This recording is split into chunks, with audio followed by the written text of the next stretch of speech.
Salut charbonneurs, bienvenue sur cette nouvelle vidéo, c'est William de Energo. Si tu ne me connais pas déjà, sur cette chaîne on traite de mindset, on parle d'argent et surtout on parle de systèmes qui vont te permettre de générer tes prochains revenus dès ta première implémentation. L'ensemble de ces choses vont nous permettre de faire évoluer la communauté afro-caribéenne. Alors aujourd'hui, cette vidéo s'adresse particulièrement à la diaspora qui cherche à faire construire leur maison aux Antilles pour rentrer au pays.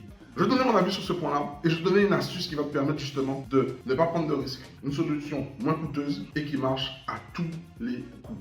Avant d'aller plus loin, je vais te demander de t'abonner sur cette chaîne si ce n'est pas déjà fait, de cliquer sur la petite cloche pour ne rater aucune de nos notifications et surtout de me mettre des j'aime, de partager cette vidéo en masse. Je t'invite à rester jusqu'à la fin de cette vidéo car j'aurai une surprise pour toi à l'issue de cette vidéo. Pour la communauté, pour la diaspora qui est située à l'étranger, aux États-Unis, en France, en Asie ou même en Afrique et qui souhaitent retourner aux Antilles, faire construire à distance, c'est pas la meilleure solution. Pourquoi? Parce que premièrement, vous allez déjà avoir la première friction, le problème de l'achat de terrain. Souvent des personnes qui n'ont pas informés sur le sujet et ils vont acheter des terrains qui ne sont pas constructibles. Des terrains qui ne sont pas constructibles, des terrains qui sont très mal placés et des terrains qui sont difficiles d'utilisation.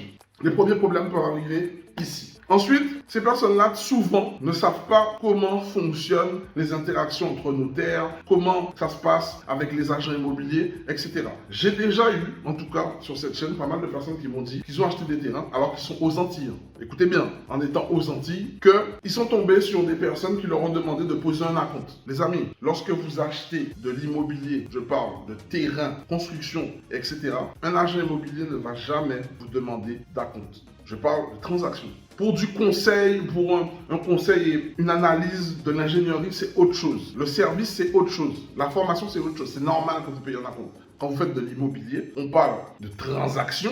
Vous ne devez pas déposer d'acompte dans les mains d'un agent immobilier. Et auquel cas, ce qu'on pourrait vous demander, c'est un séquestre. Et le séquestre, c'est le notaire qui prend ce séquestre. Et le séquestre peut être négocié. Déjà, la première problématique, elle arrive sur le choix du terrain. Comme je vous l'ai dit précédemment, il y a des terrains non constructibles, terrains agricoles, et il y a des terrains constructibles. De base, si tu veux valoriser le bien immobilier que tu veux faire, achète sur un terrain constructible. Parce que ton terrain constructible, tu es certain que l'argent que tu as mis, il est là et il se valorise avec le temps. Alors que acheter un terrain agricole, c'est un peu parier sur l'avenir. C'est-à-dire acheter le terrain à bas coût, c'est vrai, mais en espérant que dans 5 ans, dans 10 ans, qu'il soit déclassé par la mairie. En immobilier, comme je le répète et comme je le dis à tous ceux qui participent à mes immersions le dimanche, ce n'est pas du hasard. Soit tu as l'expertise, soit tu l'as pas. Et l'expertise, c'est pas en lisant un livre. Non, l'expertise, c'est en étant sur le terrain, en pratiquant. Donc, tu vas avoir des erreurs, c'est normal. Mais si tu as quelqu'un qui a déjà fait les erreurs avant toi et qui te permet de gagner du temps, favorise le temps plutôt que l'argent.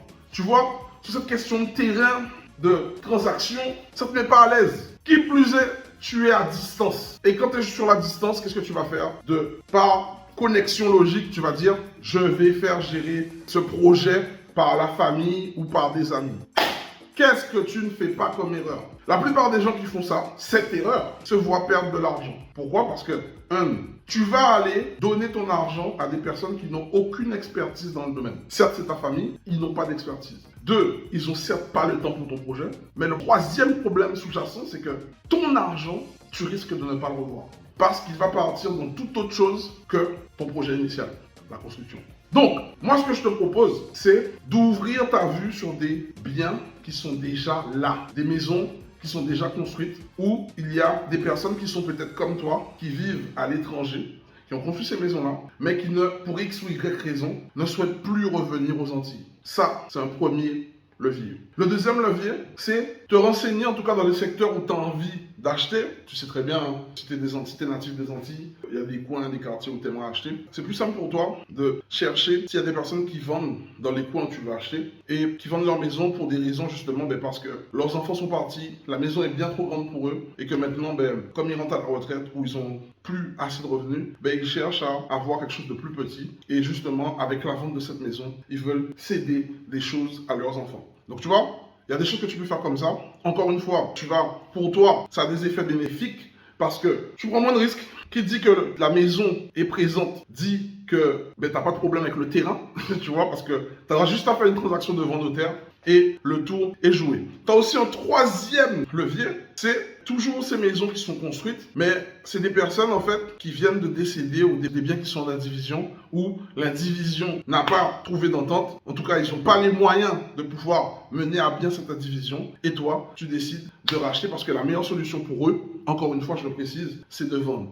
Comme tu es de la diaspora, ils vendent à un confrère et c'est OK. Donc ça veut dire qu'ils ont l'impression aussi que leur bien continue à vivre au travers le projet que tu vas monter dans ce bien. Tu comprends que souvent, on part sur des projets ambitieux de construction et on se rend compte que parce qu'on n'est pas sur le terrain, parce qu'on a de la distance, parce qu'on n'a pas l'expertise, parce qu'on n'a pas le réseau, eh bien, ça peut amener à prendre de très, très, très gros risques. Et souvent, juste en se posant la question différemment, parce que c'est l'objectif qui compte, ben on voit qu'en fait, il y a d'autres solutions qui sont à notre portée, mais qu'on refuse de regarder. Dis-moi en commentaire, si toi, tu es issu justement de la diaspora, quelle erreur tu as déjà eu à faire en faisant ce type de projet? Raconte-nous les erreurs que tu as fait à ce sujet-là. Ça nous permet de faire grandir au sein de la communauté. Ben ouais, ce serait intéressant que tu partages tout ça. Moi, vraiment, hein, le but de cette vidéo, c'est vraiment de partager des idées, de donner des directions et aussi de